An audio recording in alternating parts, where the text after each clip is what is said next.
আমরা 19টা 18 মিনিট সময়ে সংবাদ পাই যে একটা পেট্রোল পাম্পে মহাখালী আগুন লেগেছে, ইউরেকা পেট্রোল পাম্পে আগুন লেগেছে। সেই সংবাদের প্রেক্ষিতে আমাদের তেজগাঁও ফায়ার সার্ভিস এবং কর্মীটোলা ফায়ার সার্ভিস আমরা একসাথে টার্ন আউট দিই।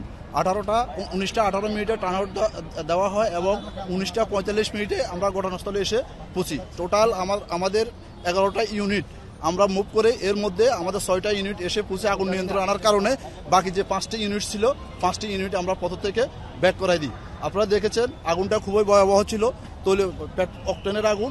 আমরা আমাদের সর্বোচ্চ যে চেষ্টা ছিল আমরা ফোম ব্যবহার করে এবং আমাদের যে এক্সপার্ট ফায়ার ফাইটার এবং দেশে বিদেশে যারা প্রশিক্ষিত তেলের আগুন নিয়ে কাজ করছে এবং ট্রেনিং নিয়ে আসছে তারা সহ আমরা আগুনটা উইথিন 10 মিনিটসের মধ্যে আমরা আগুনটা নিয়ন্ত্রণ আনতে সক্ষম হয়েছি। এবং নিয়ন্ত্রণের কারণে আশেপাশের যে ভবনগুলো আছে এবং যে পেট্রোল পাম্পের আর অন্য অংশ সমূহ আছে আমরা খুব সহজে এগুলো সেভ করতে সক্ষম হয়েছি। আমাদের জানা মতে কোনো আহত নিহত নাই।